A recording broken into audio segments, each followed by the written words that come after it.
Good morning, everyone. Hello. Good morning. Okay. I'm sure many of you have been already to Elaine's session in the Collins quiz and the corpus talk yesterday. And it is absolutely my privilege to introduce Elaine once again. And she's the international publisher for Collins Publishing now. And she has had a long and varied career in publishing and teacher training. And she joined Collins in 2011. And today she's going to give you that one magic bullet, though there is no single one. And I'm sure we teachers can be empowered to become more confident about the complex rule of English language after today's talk. Please enjoy. Thank you. Thank you very much. It's lovely to see so many of you here and some familiar faces, which is very nice. Yes. At the end of the talk, please fill in the feedback form that is in your folder.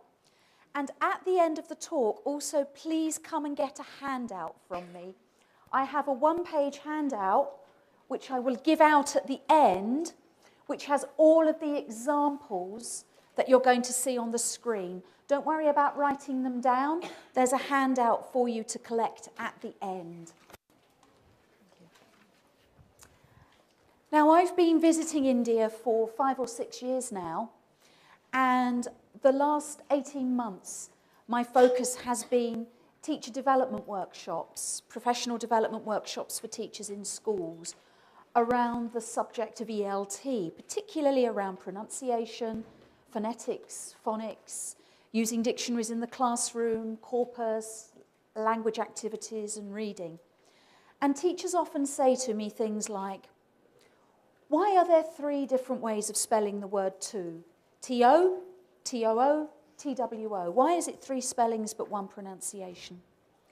Why is it but, cut, gut, hut, but put? Why is the plural of mouse, mice? And unfortunately, the answers to these questions are very, very complicated. And I think one thing driving lots of these questions is a common misconception about English. That English is a static language, that it can be clearly defined with a set of rules and put in a box and packaged up nicely, and that when you've learnt that language, that's it, you've mastered English. Unfortunately, English isn't like that.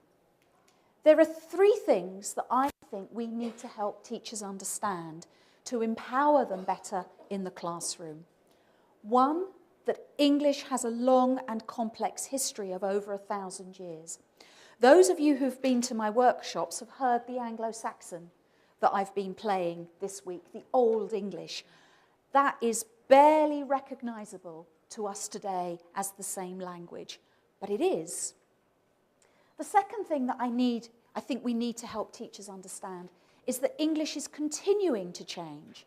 And those of you who came to the corpus session yesterday will have found out about some of the recent changes, the neologisms, the changes to grammar that English is still undergoing. English is still changing. It's not fixed and static. And the other thing that I think we need to help teachers understand is that English is very different depending on where in the world you're speaking it, whether you're in the UK or the US or India. Depending on your age, people of different generations speak English a bit differently, and depending on what you're using English for. The English that you use will be different if you're talking to your boss to the English that you use if you're talking to friends and family.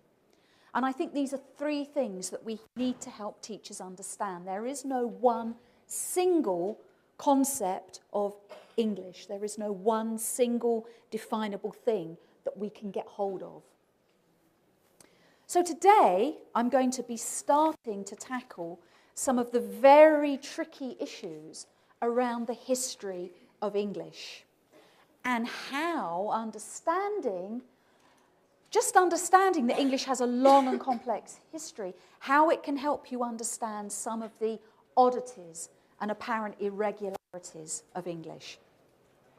I'm going to start by looking at silent K. Silent K. Now, when we say these words, we say night, knee, knife. We don't pronounce the K. For Chaucer and Shakespeare, that K was a pronounced letter. They would have said, as we heard earlier this week, knife, knight, knee. We don't know why the sound dropped out of the English language, but we do know that it started to be lost in the 16th century and that it had gone by the end of the 17th century. As I say, we don't know why the sound dropped out, but the linguist André Martinet talks about a principle of least effort. Basically, some sound combinations are harder for our mouths to make than others, and that can cause some sounds to be lost. Whatever, we have now lost the pronunciation for K. Originally it was pronounced. Then we have other silent letters. The L is silent in a word like calm or talk. The R is silent for me in my accent in a word like car. But even these are residualisms.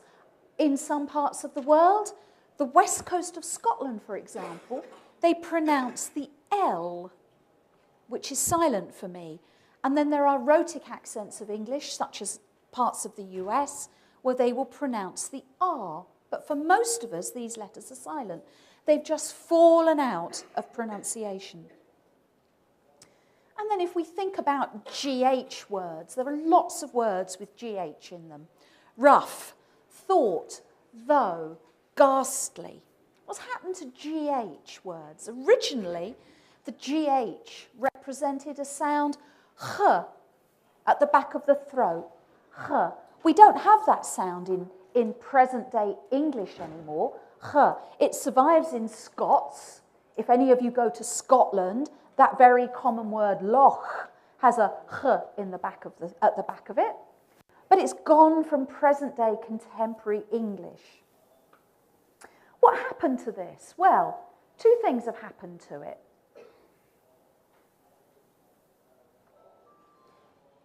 At the end of some words, under influence from Old Norse, and the Vikings invaded England and brought Old Norse, speakers of Old English heard words with a f sound at the end of them.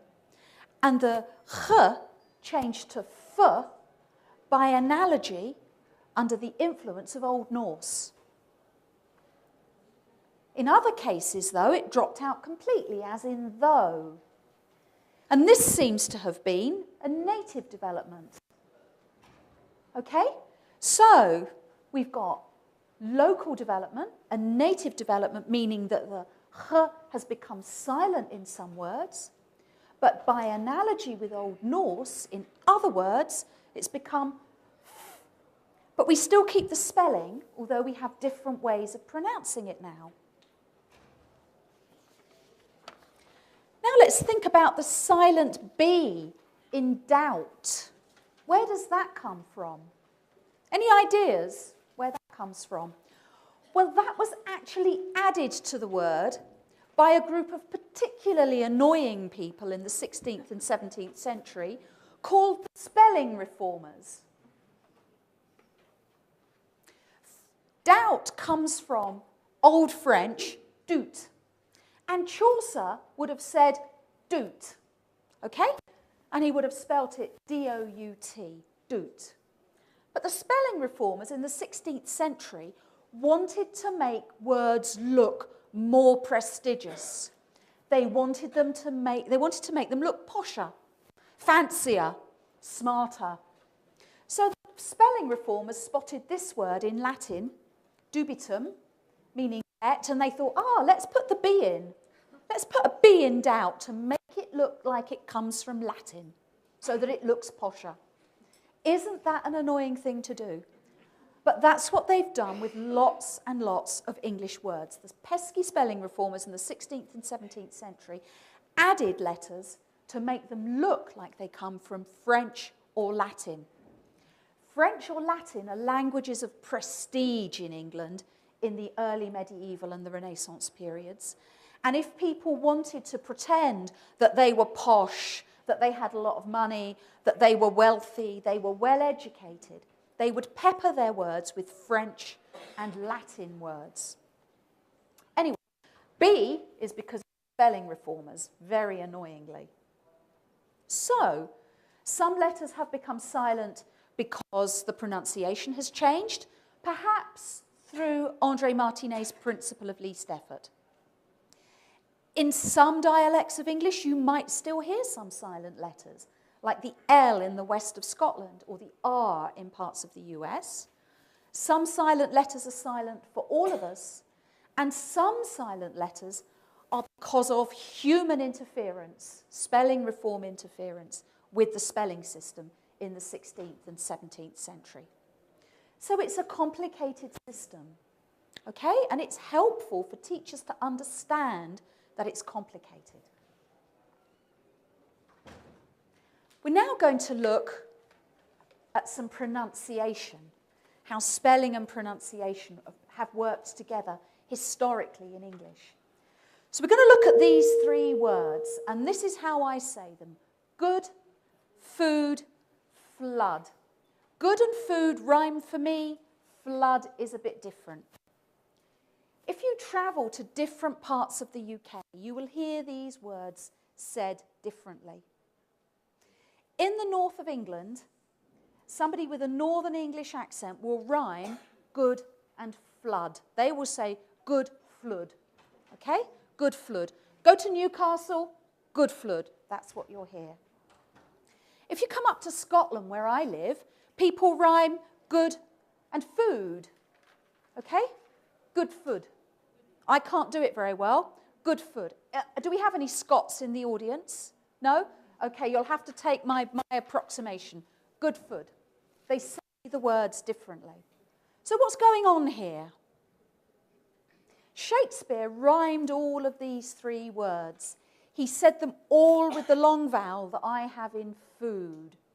Shakespeare would have said food, good, flood. Okay? But what's happened is, because of those pesky spelling reformers in the 16th and 17th century, in addition to that, F-L-O-O-D, you have F-L-U-I-D also. That's different. That's a different one. Please leave that. We're only looking at these three words. English is very, very complicated. Okay? What happened is that the pronunciation has changed. But in the 16th and 17th century, because of the spelling reformers, spelling started to be very codified. So spelling hasn't changed, doesn't change after the 16th, 17th centuries much, to reflect pronunciation. So now wherever you go in the English-speaking world, speakers have different versions, different ways of saying that vowel in those three words, but we've only got one spelling system for them. Let's look at these two words. Say these two words for me. Everybody say these. Meat and meat. They're homophones, aren't they? Yep. Same sound, two different spellings. Not for Shakespeare. Shakespeare would have said this word, mate. Mate. He would have said mate and meat. Okay? Mate and meat. Nowadays, most words with an EA spelling rhyme with words with EE spelling. Feet and feet, T and T, C and C. We don't make any difference in the pronunciation of these words. So what we think happened is that in the 18th century, the EA pronunciations started to rhyme with the EE pronunciations, which is why we now have meat and meat and all of these other pairs as homophones. But there's an exception. Be in English, there's always an exception. And the rhyming didn't happen with these words, great stake and break. Now, the reasons why the rhyming didn't happen with these words are very complex. And the late linguist Michael Samuels believed and argues that these three, the pronunciation for these three, did not align with E because of something called, I'll show you this word quickly, phonesthesia, the association of particular clusters of sounds with particular semantic components. So if we think of words like st, Michael Samuels would say that all words that begin with st are to do with suddenness, start, stutter, stop. Okay, that's phonesthesia. It's a disputed theory. Okay, not everybody believes it, but Michael Samuels, writing in I believe in the 1970s, argued that great stake and break, that A sound there has a phonesthetic element. You might notice that yay also kept its pronunciation A rather than aligning to be E. And we think that yay has kept its pronunciation because of its analogy with nay. You often hear yay and nay together. They mean yes and no. And in Parliament, when MPs are asked to vote, it's you either vote yay or nay. So they're a pair, and we think yay has retained its pronunciation because of its association with nay. So it's complicated, lots of different things going on. But what these all show is that the spelling system of English is historically situated.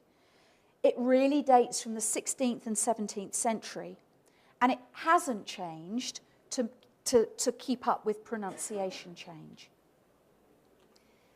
And this has always annoyed spelling reformers. Of course, I think everybody knows this example. This is George Bernard Shaw, very much an advocate of spelling reform, and he made this up to show how far apart spelling and pronunciation is. And I know you know this, but this is how it works. If you take the GH as it's pronounced in the word rough, you get f. If you take the O as it's pronounced in the word women, you get the sound I. And if you take TI as it's pronounced in the word nation, you get sh. So GHOTI spells fish, doesn't it? Well, not really.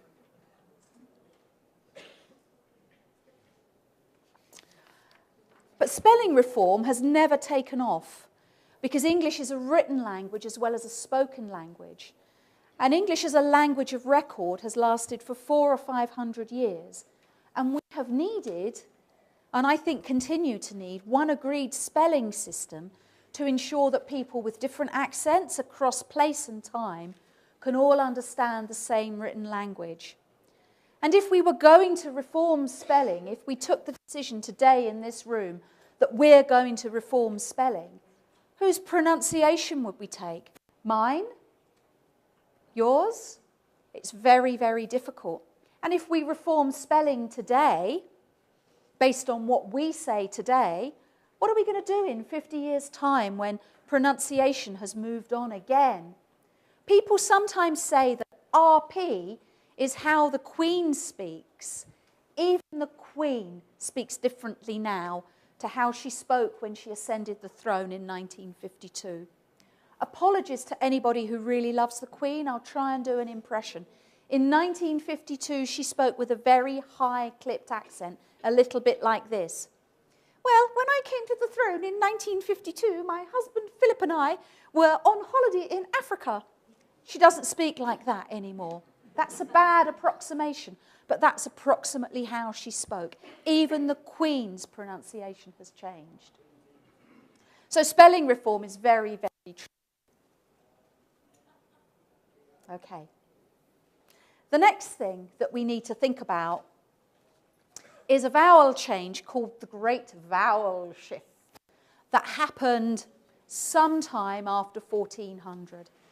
And this is responsible for lots of the oddities of English pronunciation and spelling today. Let's go back to doubt. I live in Scotland, and many people in Scotland say this word with a Scottish pronunciation, doot. Okay? So how come Scots say doot with the vowel oo, and I say doubt with the vowel ow? The great vowel shift is the culprit.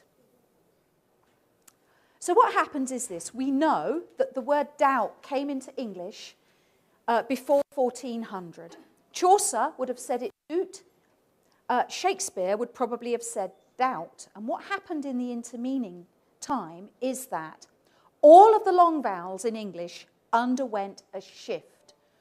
Oo became ow. E became I. Those of you who came to the quiz will know that we looked at the words, the Old English words wheat, which is modern day English white, and that we looked at the Old English word whin, which is modern day English wine, and that we looked at leaf, which is modern day English life.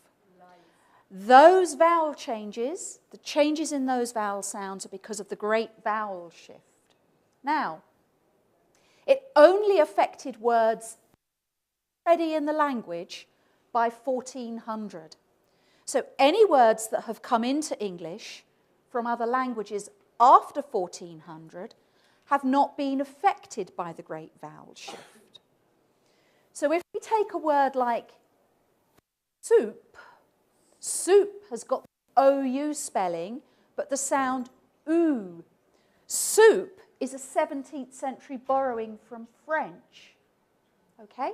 So we have doubt with the OU spelling, and that OU spelling saying ow, because the oo became ow because of the great vowel shift. But we have another word from French coming in later with OU spelling saying oo, that because it comes in late doesn't undergo the great vowel shift. So we have one spelling, two different sounds. Okay? So the great vowel shift was responsible for lots and lots of changes in long vowels. There's a funny phrase that people say sometimes in the UK to have a bit of a laugh. How now, brown cow? How now, brown cow? In Scotland, people still say who knew brunku with the original pronunciation of the vowel, because in Scotland they didn't have the great vowel shift. Okay. So soup brings us on to another interesting question. Where do English words come from? We've already looked at how doubt comes from French doute, and we have here soup from French as well. One of the reasons that English is hard for people to learn is because we have such a wide vocabulary. And in lots of cases, there are pairs of words that work in a similar way. One of the reasons that English has such a wide vocabulary is because it borrows words from every language that it comes into contact with. So we have words like chocolate from Aztec, okay? Chocolatl in Aztec, I believe. Or words like taboo from the Polynesian languages. Or bungalow, yes, from Indian languages, meaning of or like a house in Bangladesh, now restricted to a type of house with one story. And think of all the words we have for coffee that have come in from Italian. Cappuccino, latte, espresso, americano. Every time English comes into contact with a language, it takes words from it and brings them into the language. And we have a lot of words of French origin in English and of Latin origin through French because of this event in 1066. In 1066, the Norman French came across the Channel in their ships and invaded England. And as a result, we have a much wider word stock in the language than we had in the language before 1066. Some French words replaced very good Old English words. So before 1066, the word for fruit in Old English was wastum. Fruit is a French word. It replaced it. Can we have questions, please, ma'am? Would that be okay? Fruit is a French word. It's replaced it. So in some cases, French words heaved out perfectly good Old English words. In some cases, French words came in and allowed us to make a new semantic distinction that we weren't able to make before. French was the language associated with the conquerors. It was the language of the court, the language of literature, the language of culture, the language of food and drink and fine dining. The English servants waiting on their French masters at table heard them asking for bœuf, or porc, or mouton. And they came to associate the French words beef, pork, and mutton with the flesh of the animal being served as food. People have been talking about this since the 17th century. Before the Norman conquest, cow, pig, and sheep were used for both meanings, the animal dead, the animal as food. After the Norman conquest, thanks to French, we're able to make a finer semantic distinction. And we use words of French origin, beef, pork, and mutton, to talk about the language of the animal when it's eaten as food. Because we heard it in the context of being served at table to our French masters and lords. So what's going on here is that the words that have come into English from French, in some cases, have adopted a slightly different position in the vocabulary. They might have a slightly different meaning. They might have a slightly different register. They might be prestige words. And as I said earlier, in the Middle Ages, the medieval and Renaissance periods,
that's not right, is it? That's too formal for the situation.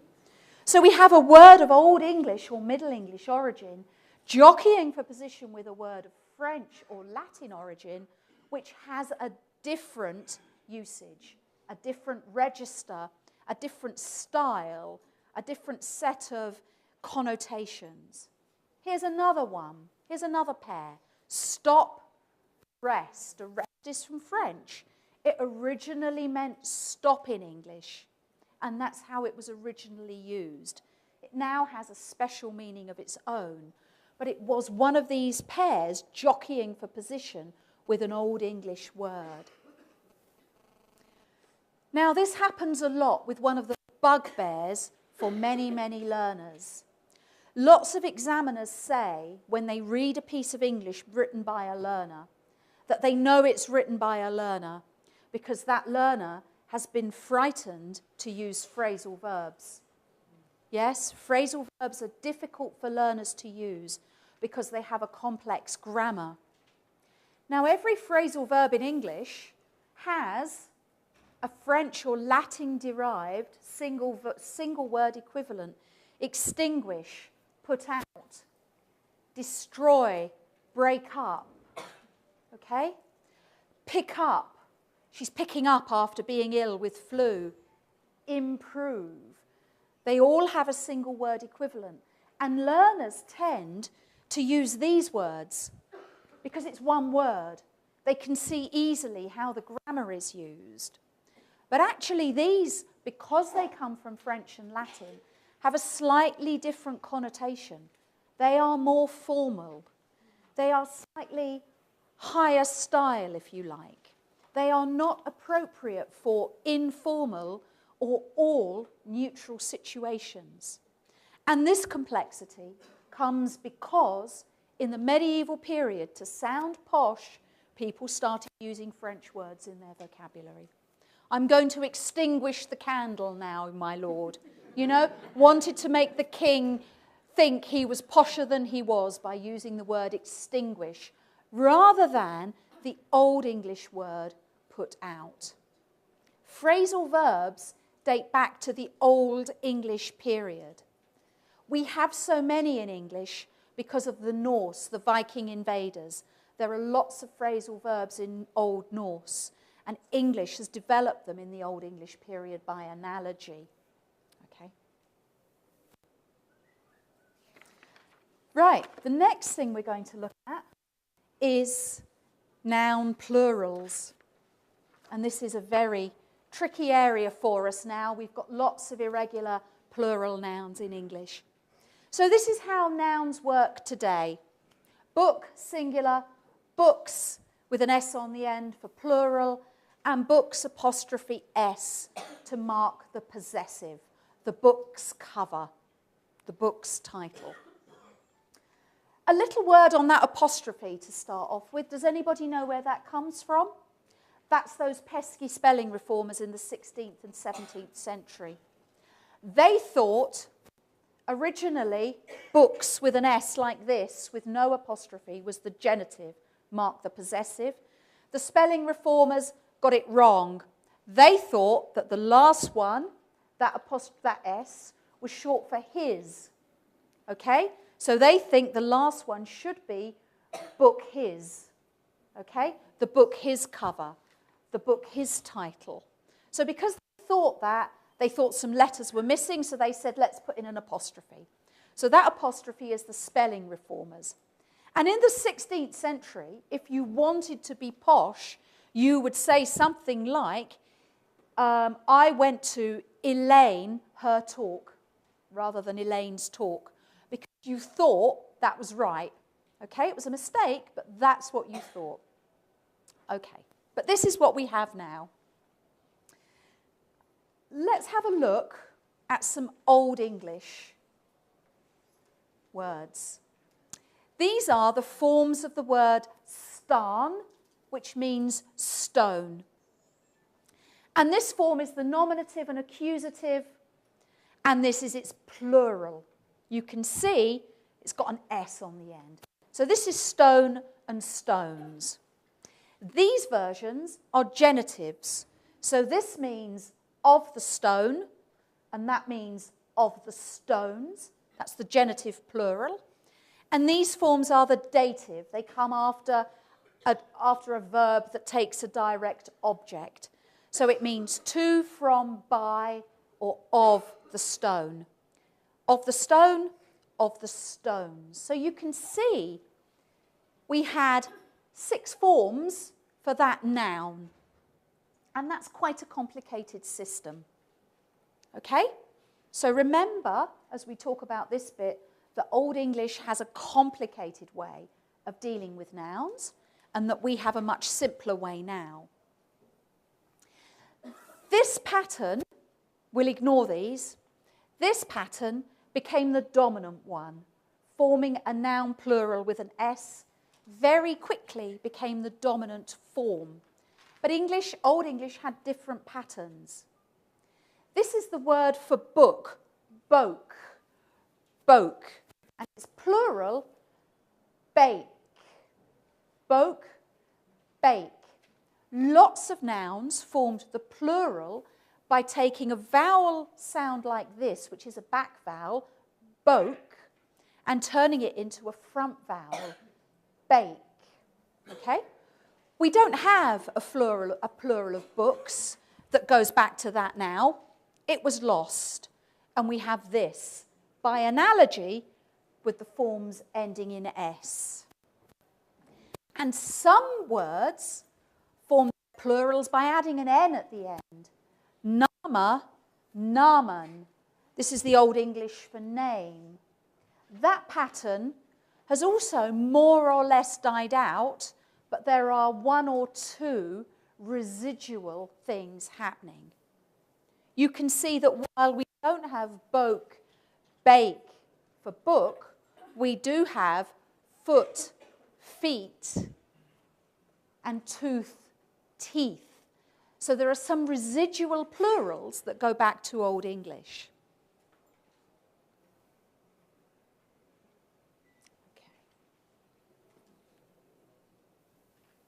Okay. So now let's have a look at this word, mouse, mice. Now this is really complicated. The Old English singular for mouse was moose. Okay, moose. Now, we've had the great vowel shift, which is how oo became ow. Okay? But the Old English singular for mouse was moose. And this was another word that formed its plural by turning a back vowel, oo, into a front vowel, oo. We don't have this sound in English anymore. Oo. To make this sound, you put your tongue behind your back teeth and almost say, instead of saying e, say oo. Can we all do it? Oo, e, oo. Great. So Old English formed its plural. It took moose and turned it into moose. Okay? Moose. Then what happened with the moose sound is it's obviously gone from English. And in the early Middle English period, the plural went from oo to e. Okay? So it became unrounded. So in the early Middle English period, we had meese. Okay? And then in the great vowel shift, e goes to I, oo goes to ow, so we've got mouse and mice. Okay? So that's why the plural of mouse is mice. I do have all of this on, most of it on handouts. Now, you might ask yourself why Old English even had this kind of funny fronted plural in the first place. Why did Old English even have moose, moose? Why isn't there an ending on the end of moose?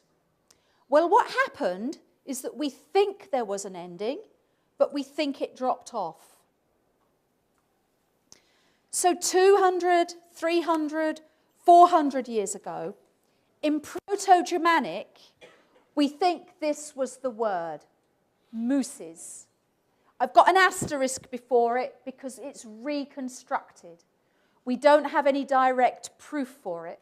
Philologists have reconstructed it.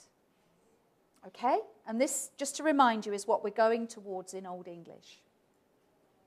Now what happened is mooses was said with an oo, which is a back vowel, and an e, which is a front vowel, moo-sis, okay? Now that's considered to be hard to say. So what people think happened is that the e in the is ending caused this oo to be fronted, to move to the front of the mouth, to move to the same approximate position where the e was said. The moo-sis became, under the influence of the e ending, became moo-sis, with that funny vowel that we don't have anymore, moo-sis. And that because it wasn't needed anymore, because we now had moose distinguished from moose by the vowel, the is dropped off. This is called the I umlaut change, and it happened in Proto-Germanic. And it's this change that is responsible for man, men, woman, women. It goes back that far. Okay.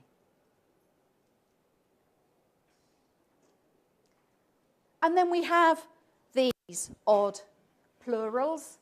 And any idea where that N comes from? It's by analogy with the word brethren. People thought that child must be like brother.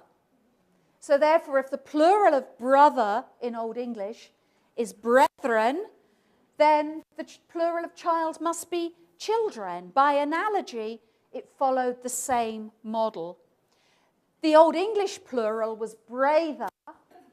Brather got an N because people thought it must follow the Namen model. Remember name, Nama, Namen? So people added an N because they thought it must follow that model. So these are complicated plurals happening because of analogy, because people are making mistakes and thinking child must be the same as brother. And now, of course, in modern English, we have brother with two plurals. Brothers, because it's also formed an analogy, a plural using the S model. We now have brethren with a particular meaning in English. Okay. I'm going to finish by looking at some things from verbs, from the verb system in English. And the verb system is complicated as well. So we're going to have a look, first of all, at help. In Old English, the past tense of the verb holpen, meaning to help, was yeholpen. Didn't have an ending, had a bit added to the beginning. Yeholpen is Old English for helped, okay? But it was a strong verb. It underwent various changes. And by analogy with the weak verb system that formed its past tenses in ED, it became helped. Okay, so we don't have a form derived from yeholpen because of analogy. Okay, and this analogy is extremely important because it caused lots of changes in our verb system. So teachers today say the plural of the word dive. In English, it's dived. In the UK, it's dived. But in the US, people say dove. Which one is right?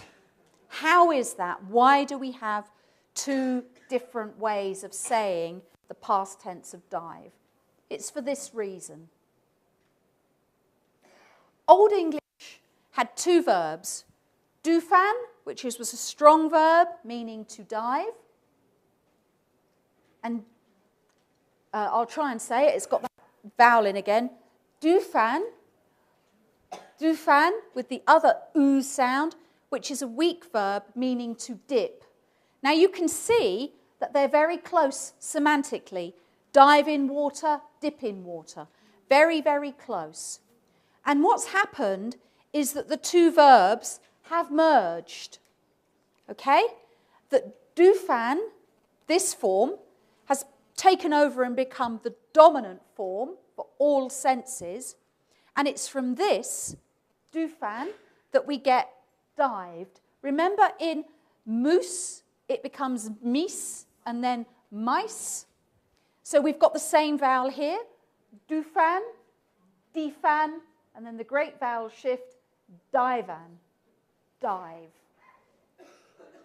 So in present day English, in the UK, that's where our past tense comes from. US dove seems to have developed by analogy with drive and its past tense, drove. Okay? And this seems to have been used for the first time in 1855 by Longfellow in his poem Hiawatha. That's our first citation of it in writing. But this is a form that has developed later by analogy with, by people copying this verb pattern, drive, drove. Okay. And this is my last example.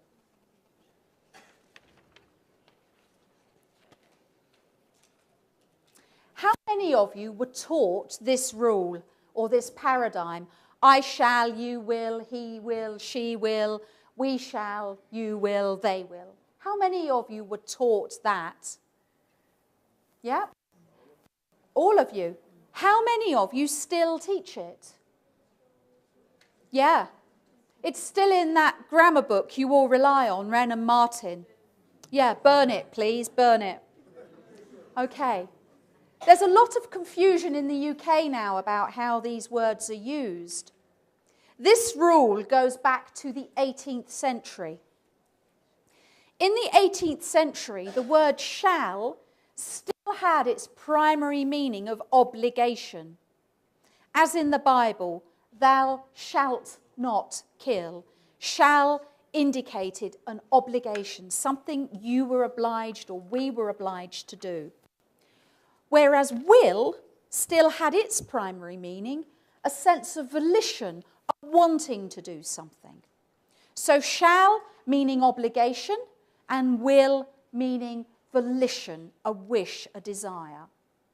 Now in the 18th century, everybody was very conscious of making sure that they were polite. There was a real cult of politeness, particularly amongst people at court and in upper society. So it would have been rude to say you shall, because it would mean that you're obliging somebody to do something. You're forcing somebody to do something. So to be polite, instead of saying you shall, you had to say you will, to give them the opportunity to express a desire to do it. Okay? So I shall means I am obliged to, but you will means you have a choice about doing. Okay? That's an 18th century usage. When we look at our corpus data, we find that will and shall are not used like that at all anymore. Not at all. That today people use shall to sound posh. Okay? We've got prestige and poshness still acting on our language and our language choices. So if I wanted to sound posh, I would say, I shall start my talk today instead of, I will start my talk today by. It's a distinction that is completely lost in present-day English, but we're still teaching it in some parts of the world to learners. It's an 18th century rule. So, what are the practical implications of all of this? Well, I think one implication is, I would suggest, is that it's important to give English teachers at least some understanding of the long and complex history of the English language, so that they feel a little bit more empowered in the classroom should students say, why is the plural of mouse mice? I'm not arguing that they have to know the details and to be able to explain things in detail as I have done today. But I think that if they have an understanding of where these residualisms, linguists call these things residualisms, they have an understanding of where these residualisms come from and why they're in the English language, that they're going to be more comfortable answering some of their students' questions. And that maybe they need to be able to use terms such as English has a very long history. The pronunciation has changed over the last 1,200 years. Spelling has changed, sounds have changed, to enable them to talk with a little bit more confidence in the classroom. And I think the second implication is that if teachers understand how much English has changed, it helps them understand that English isn't a static, fixed language and that it is still continuing to change. That they, as teachers, are unable to say to their children that Douve is wrong. That English is still changing and that it varies, it's different in different parts of the world. That English is a complex, dynamic language, continually shifting, continually bringing new words in, continually leaving other words behind, continually seeing new usages. In the 1960s, my mother used to drink what she called frothy coffee. Coffee made with steamed milk. That usage has been bumped out of the language thanks to words like cappuccino and latte, which are essentially the same type of thing. So we need teachers to understand that English is a continually shifting system of language. If we let teachers continue in the belief that language that exists, that can be packaged, that can be clearly defined, and that once they've got all the rules of it, that's it, they don't need to learn anything else. If we let teachers continue under that misconception, then we're not helping them. And I would argue that we are in danger of those teachers then passing on old-fashioned and fossilised norms of English that doesn't help anybody, anywhere, or any of our students. Thank you. Does anybody have any questions or any observations? Yes, sir. Do we have a microphone?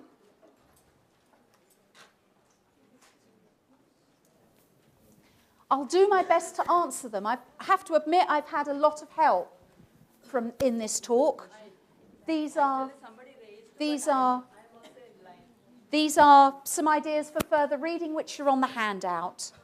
And I've discussed this talk extensively with Professor Smith, Jeremy Smith, who's Professor of English Language at Glasgow University. Excuse me. Okay, so I'll do my best to answer any questions. So nice to bring out that English is a dynamic language and it's differently used and spoken in different countries. Now, I just read on the Google yesterday that email is going to be dead. Email is going to be dead? Right. And because I think it's the age of Facebook or don't know, Twitter or whatever. So what do you think of the Facebook English?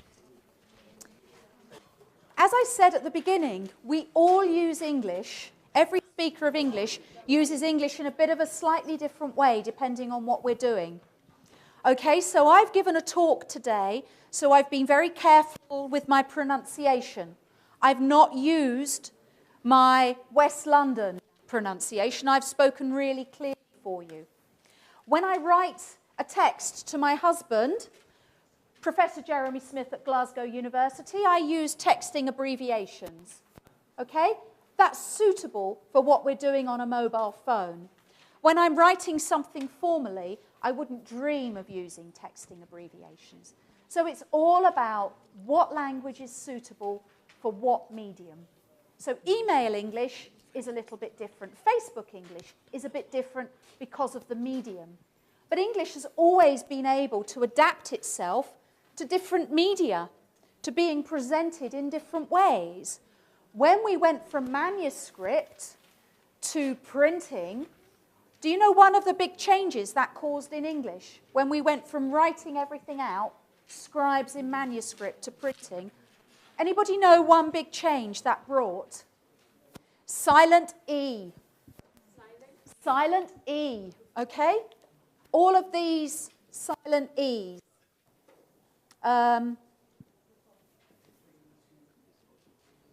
They're an innovation by printers in the 15th and 16th century. They were allowed, I don't know why, but they were allowed, a convention developed, that you needed to have a very straight right edge. Yeah? All the text had to come up here. Yeah? That the paragraph had to be justified. So, of course, when in the 15th and 16th century you're setting out your type, it takes a long, long while to set out each individual letter, to lock it into the form, and then to print it off.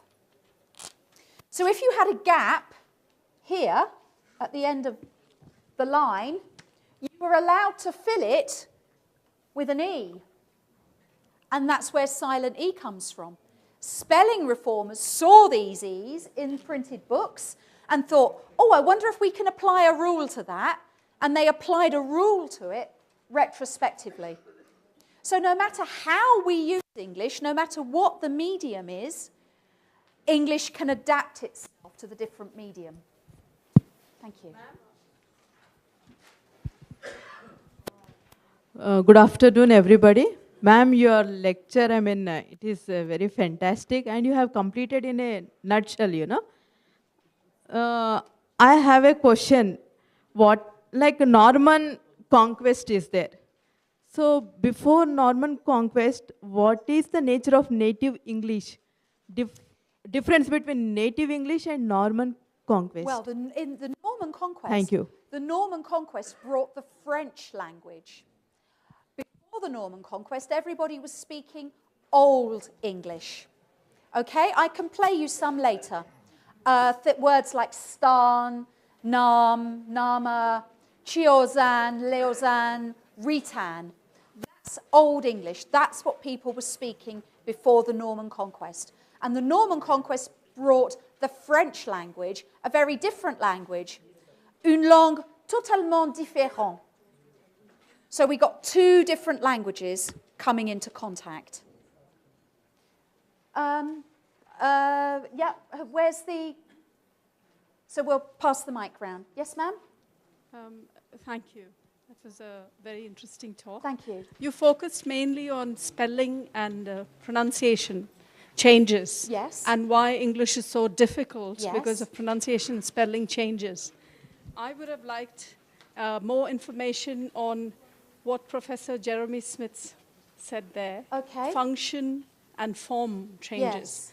And in my sort of humble opinion, I feel that's a bigger problem. I'm than sure it spelling and is. I'm pronunciation. sure it is a bigger 'Cause, problem. that keeps changing. Yeah. And that causes a lot of difficulty in a country like India, Yes. where people don't know how to use function and form correctly. And they don't know why it's so difficult in English. Well, perhaps I'll cover that next year. But the motivation for this really came out of teachers when I go into workshops saying, ma'am, why is the plural of man, men? You know, why is English so irregular? So that's why I wanted to address some of the examples. But maybe next year I'll do function and form. Thank you, ma'am.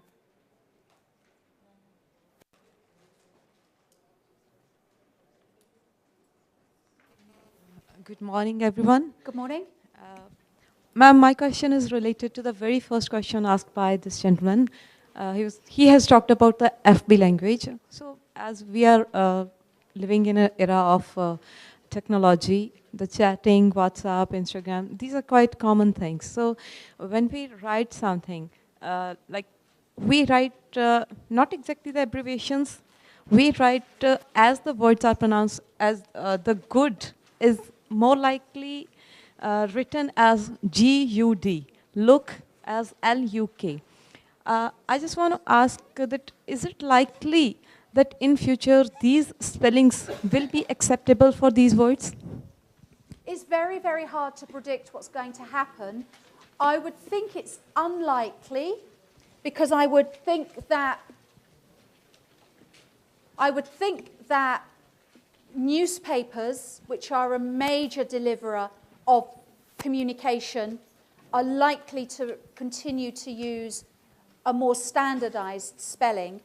And I also think that electronic and digital communication is also likely to change, so we may see further changes in how we write language in for digital communication.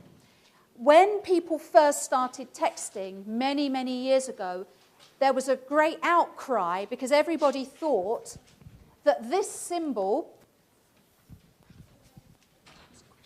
was going to replace that sound, 8. Yeah? People would write something like that in a text message. Okay? And that was very, very popular when we first started texting. I haven't seen that for a long while. That's defined as a usage in texting. So even within texting, things come in and things go. I think the key thing is that English is so dynamic and so flexible. whatever our requirements, it can be moulded for our purpose.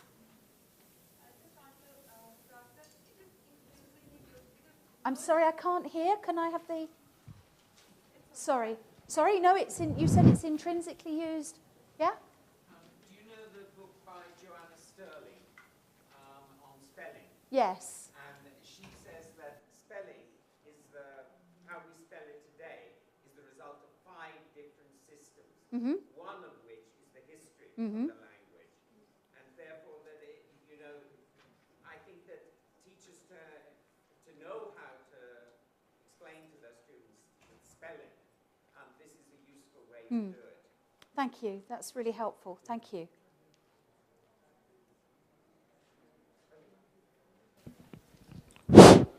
I would like to know, do you agree with that one letter has many sounds? For example, when we say puppies and when we say pupils. Well, English has approximately 44 sounds in its language, and in the alphabet we only have 26 letters. So for that reason, and for all of the things we've been looking at today, English cannot be completely phonetic. We cannot have one sound equals one letter. The language just cannot work like that. Some languages do. Italian is phonetic. One letter, one sound. English just isn't. We could change the alphabet. That would be good, wouldn't it? Then we'd have 44 different characters to learn as well, which would be fun. And think about the complexity of the vowel system then. We've got, is it 22 vowels in English, I think? So we'd need 22. We've only got 5 vowel letters, so that's... How Excuse me? Exactly, exactly. And all of the different... Exactly, and all of the different pronunciations. Whose pronunciation of doubt shall we take? Mine or someone in...